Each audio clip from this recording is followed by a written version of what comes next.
13 pages and 28 line items ang nakita ni Congressman Sid Ungab, panay blanco. Hindi lamang po 3, hindi lamang po 4 yung una nang napabalita, sapagkat yun lamang po ang una naming ipinakita nung nakaraang Sabado nila Pangulong Duterte at Congressman Sid Ungab. Sapagkat medyo makapal po yung Bicameral Conference Committee report. I think more or less meron po siyang 222 pages. Sinisika po naming ipunin lahat, but as of today, 13 pages po ang blanco dyan sa Vicecam report at 28 line items po ang blanco, ang allocation o appropriation.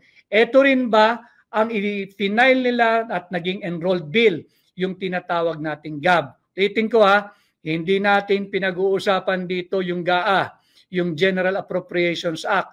Ang hinahanap natin dito, paano nagkaroon ng laman yung mga blanco doon sa GAA.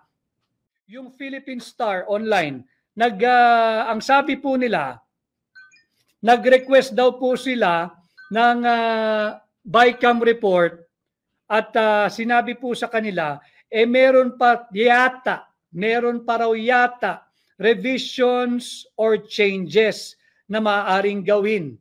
Bawal po iyan. Another count, another round of falsification of legislative document. Hindi pwedeng magkakaroon pa ng revision or changes diyan sa kopya ng Bicam report. Tapos na po iyan. Pirmado na po iyan. Batas na nga Ito na nga yung inilalaban ng Malacanang na wala raw blanco sa GAA. Wala naman talaga nagsabing may blanco sa GAA.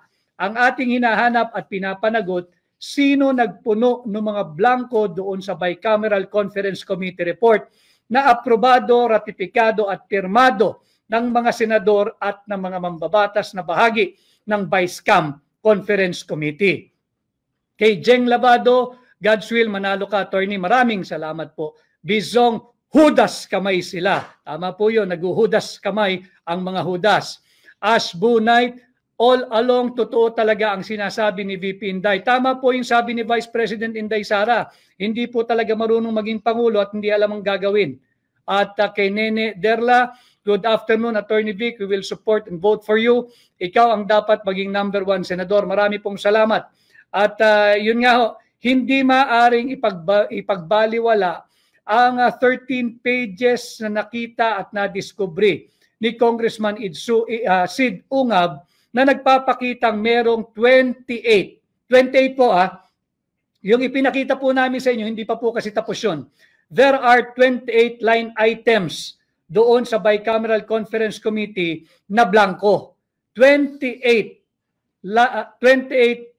na blanco po doon sa Bicameral Conference Committee report. Yan po, pag total po nyo yan, daang-daang bilyong piso po ang hindi nila masagot. Humingi po ng kopya ang Philippine Star, base po sa kanilang online report, tinanggihan sila ng Kongreso o ng mababang kapulungan na mabigyan ng kopya ng enrolled bill. Humingi rin po ang saksi ngayon na pahayagan ng kopya sa Kongreso, sumulat sila, official, may tatak na na-receive, tinanggihan din po sila at magpapaalam pa raw sa opisina ni Martin Romualdez kung pwedeng magbigay.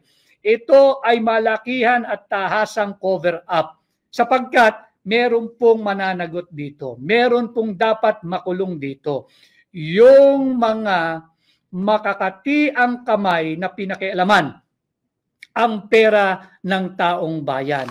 Alam ho ninyo, pag natapos na po, napirmahan, na aprubahan, ratified and signed yung Bicameral Conference Committee report, there is nothing else to be done except itatransmit na yan para maging enrolled bill. At pag enrolled bill, yan na po yung tinatawag na General Appropriations Bill. Ang tanging natitirang activity o gagawin na lamang po ay ang pag-iimprenta nito. Bawal nang galawin kahit anong line item, bawal lang galawin kahit anong halaga ng kahit na sino man dahil tapos na po yung budget process. At kung sino man yung may makating kamay na nakialam dyan, guilty po iyon, mananagot sa kasong crime against public interest, specifically Article 170 of the Revised Penal Code, yung tinatawag po nating falsification of legislative document. Paano po nagkakaroon ng falsification of legislative document? Unang-una ho, dapat merong bill. Meron po itong tinatawag nating General Appropriations Bill. Pangalawa, merong nag-alter o nakialam. Merong nagbago ng mga line items, ng mga item for appropriation, pati yung halaga ng allocated budget o ng appropriated budget. Pangatlo, yung gumalaw, yung makakating kamay, pwede po siyang babae, pwede siyang lalaki, pwede po silang grupo, kaya po natin inaalam, ay mga walang authority na galawin yung halagang yan. Wala na po, kahit kongresista ka pa, kahit senador ka pa, wala ka ng authority kasi tapos na ho. Pirmado na eh.